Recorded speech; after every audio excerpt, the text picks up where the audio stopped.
Hello YouTube, and welcome to your next tutorial. I know last video was really short. This one's going to be a little bit longer. It might even be split up among a few, parts. Okay, so we have a class named people, and I already discussed how static means every person is going to have the same, traits if it's static.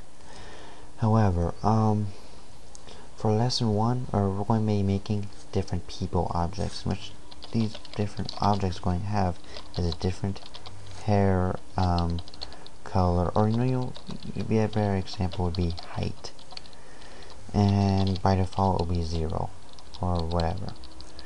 And then public static, no, get rid of static, I keep forgetting that, and get height, and then return height. Right? Pretty simple. You'll notice that this doesn't have static and this doesn't have static, and you'll see why. How do you make a new object for a person? Well, let's say you want to make a new person. You're going to have to say, okay, it's a person, what's their name? Let's do Henry, right? Well, Henry is a new person. Remember in arrays when you had that new keyword? Well, that new keyword actually means something. It means allocate new memory for this new person. Remember this new person. His name is Henry. And then something that we can do real fast is you can do public void set height. Don't remember, is going to set a parameter, right? And then it's going to have a int height value, and then it's like height equals height, or what you can do is L height, or I don't know, L height, find an interesting name, right? And then lesson 1 is like, okay, Henry, create a new person. You could do Henry dot, now notice something. You're going to have set height, get height, and that's about it. Now let's say you just had a regular person class. You will not have that, you'll have get IAmount. Now you might be thinking, okay, now what is this? Let's just do a set height, and then we'll set this to 10. I don't know. We'll make it more realistic, 5. So what is this? What is this sorcery? Okay, so the static means that any generic object, which would be people dot get IAmount, and then whatever, int I equals whatever, right?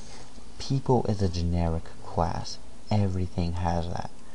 Henry is a special person. He has a different height. In order to do that, you have to say, okay, he's going to be a person, it's going to be Henry, it's going to be a new person, he's going to have a height of 5, whatever. But something else you could do is you could do int Henry's, or Henry I don't know, I equals Henry, okay, Henry dot get IAmount, right? We'll notice something.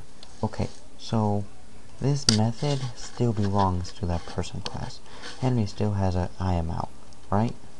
But you can also do this Henry object, because actually it wouldn't even matter. You could do people, or you can do Henry, because people, shared among every person, or Henry is still the exact same thing, because it's still going to be 2.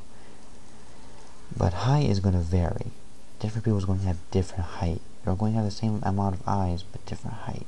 You have to allocate new memory for each person you're going to make, and you can basically get rid of that. So you have that, but let's say you had another person called people shorty equals new people. You have to spell it correct, and let's say shorty dot set height, and then let's make this ironic. Let's make history at 9. I don't know, right? And you have that, and right now pretty simple. Shorty is 9 feet tall, 9 whatever tall. Henry is 5. Kind of ironic. I don't know. It's supposed to help you learn. You can get rid of that. There's your quick tutorial. I guess I'll have to expand this to part 2. Until then, see you later.